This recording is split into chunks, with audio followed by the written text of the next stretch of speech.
How long before Carlsberg recovers from abandoning Russia? Welcome to the Valuation Masterclass case study, where you'll learn about interesting stocks and how to value them. What's interesting about Carlsberg is that goodwill accounts for a massive 40% of assets. This is Andrew Stotz of the Valuation Masterclass. Let's get started. This information is for learning purposes only. It's not an investment advice or a recommendation.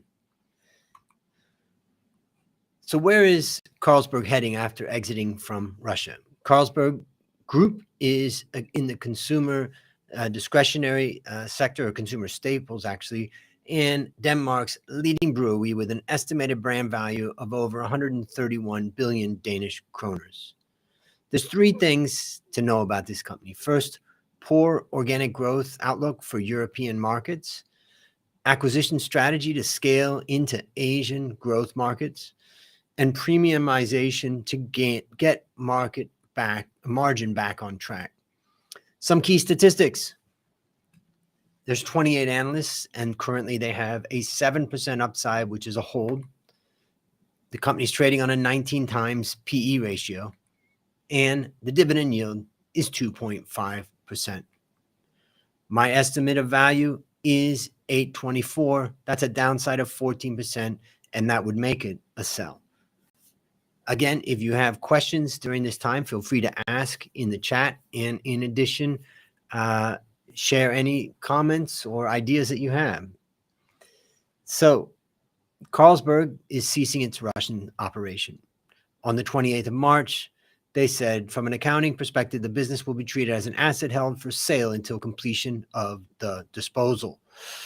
In 2021, the business in Russia reported revenue and operating profits of 6.5 billion Danish kroners and 733 million, respectively. That's a pretty good business. In addition, there's 8,400 employees that they said they deeply regret the consequences for the decision. And ultimately, they say at the end, our thoughts are with the people of Ukraine, and we call for peace to be urgently restored. So one of the questions you have in your mind when you think about what's going on in the world right now is, are companies leaving Russia just caving to public pressure, political pressure? Is it the right thing to do? Is it the wrong thing to do? What do you think? Well, also you have to ask the question, is it ethical to leave 8,400 people potentially unemployed? Now, I know you may say, well, Russia is a capitalist style of economy. It's not a communist economy anymore. So someone will buy the assets, and ultimately those 8,400 people hopefully will have jobs. So, of course, politics forces you to take sides. What I love about business is that business requires peace. Except for the weapons manufacturers, the peaceful trade at the borders of countries has been going on for years. Now, Russia constituted an important market for Carlsberg. The Russian market accounted for 10% of its 2021 revenue. And following its announcement, Carlsberg would exit the Russian market within 12 months. Then what we saw was a pretty big drop. The divestment included the disposal of Carlsberg brand Baltika, which has a market share of 27% in Russia. That's a lot to leave behind. Now, the share price dropped by almost 25% when that announcement came out. So let's look at the revenue breakdown for a moment. Here we can see that beer accounts for 78% of revenue, and other beverages like water and other energy drinks account for 22%.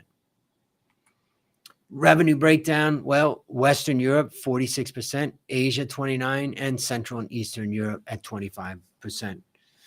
So it's pretty diverse, and there's still room to go, of course, in Asia. Again, if you have any questions or thoughts as I go through this, feel free to leave a comment in the chat. Lee, it's great to see you, and let me know what you think about this one. All right. So number one, poor organic growth outlook for the European markets. Carlsberg has a dominant market share in 6 Western European markets. Though the average consumption of the Western European market at 63 liters is already high. That's liters per capita. That's a lot of beer. Considering I don't drink beer, I would say that's a lot of beer. The beer market of Western Europe seems to be saturated. They're full of beer, basically. For the past 5 years, Carlsberg revenue from Western Europe has grown at an average of only 2%. So, eastward expansion to unlock the new growth engine. The importance of the Asian market to Carlsberg has grown significantly over the past decade. As of 2021, the revenue contribution of Asia amounted to 29% compared to 14% in 2012. And besides the Chinese market, the company also focuses on expanding to India and Vietnam. But remember, India and Vietnam and China in particular, but let's say India and China, are on America's target watch lists. Why? If China doesn't cooperate the way America wants them to do, they're going to threaten sanctions. And same thing with India. If they keep buying oil from Russia, America is going to be threatening them, and then it's possible that there's a problem there. So whether Carlsberg can get those revenues or not, that's a question. Now, the acquisition strategy is to scale into growth markets in Asia. Beer consumption in Asia is much lower than in Europe, but has been on a rising trend. Carlsberg mainly relies on acquisition of local brands to tap into these foreign markets. And this helps to immediately establish a dominant presence in different countries. The number one per capita beer consumption is in Cambodia, followed by Laos, followed by Vietnam, followed by China. Now, let's talk about premium products and moving up the value chain to get margin back. In the context of rising local competition, Carlsberg realigned its strategy. Instead of entering a price competition, the company decided to focus on premiumization. And what happened is it focuses on its premium brands, and it started to discontinue its low margin brands. This could help to revert the falling gross margin, which we've been seeing happening in 2019, 2020, and 2021. Let's talk about forecasts. So consensus is bullish. Analysts are tending towards a buy recommendation. Over the past 4 months, analysts have maintained their target price. They believe that Carlsberg can maintain revenue growth despite exiting the Russian market. And there's 28 analysts with a 17% upside. Let's go through some balance sheet and P&L. In contrast to the analyst consensus, I expect weaker net profit in 2022, as Russia was a significant profit contributor in the past. And from a balance sheet perspective, it's interesting about goodwill here. Increasing goodwill reflects ongoing acquisition strategy that I think the company's going to do. But the point is that this goodwill means that they're paying more than market prices for the companies that they're buying. Now, if they're generating fantastic returns, great, but there always is risk with goodwill. Now, I expect Carlsberg to reduce its long-term debt that it acquired during the pandemic mainly, and we see that already happening a bit, and rising dividends following the management's announcement to increase the dividends per share. So the company's going to continue to pay out. So here we can see revenue exiting the Russian market has been a drag on short-term revenue.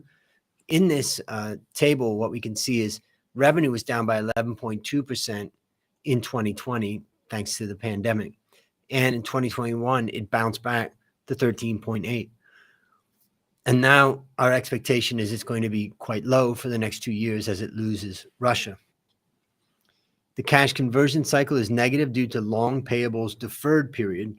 That's the benefit of being a large company. So if you want to learn how to value companies like this, join my 6-week online Valuation Masterclass bootcamp. You'll learn practical valuation skills by valuing actual companies.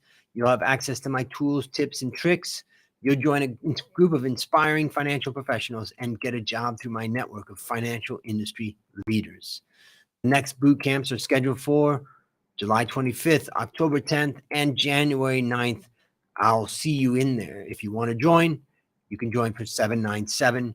just scan the QR code or go to valuationmasterclass.com/bootcamp. All right, let's talk about valuation.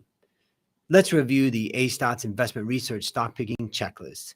It's inspired by Peter Lynch's book, One Up on Wall Street, where he talked about 10 baggers, stocks that go up 10 times. We did extensive research on 10 baggers and found 9 factors that drive long-term share price performance. So let's check the company on these factors. Can this company be a 10 bagger? Number 1, management is committed to growth. Potential is good. It aims to dominate markets by acquiring strong local brands. Growth can hit double digits, moderate. Asian market to provide growth, but Europe faces saturation.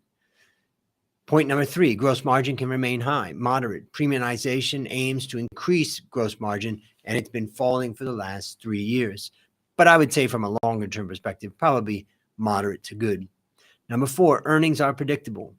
Well, sudden divestment of disposal of assets makes earnings very volatile, so I would say weak there.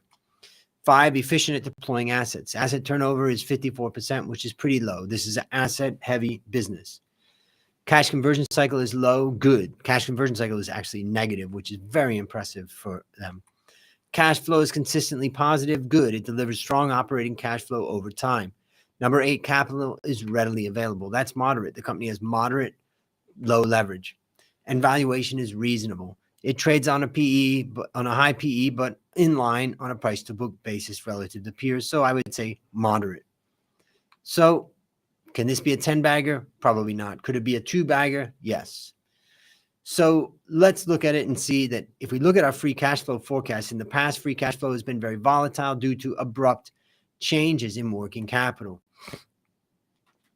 So let's go through my valuation estimate. I expect weaker revenue growth than consensus, but similar margins at about 10%. To value the company, I use free cash flow of the firm and a terminal growth rate of 2%. So my base case is 824. My bull case is 928, which is a 3% downside, and my bear case is 25% downside. The risks, well, exposure to challenging legal environments, especially in Asia, lower than expected return from acquisitions, and failure to keep up with consumer trends. These are what I would consider to be the big risks. Conclusion: European beer consumption is already high, leading to low growth expectation. Growth engine in Asia might take time to fully compensate for lost Russian revenue, and a focus on premium products to enhance the margin. So my question to you is, how long before Carlsberg recovers from abandoning Russia? What do you think? That's a wrap on today's valuation. I hope you gained from it, and please feel free to comment and let me know what you're thinking. Have a great day.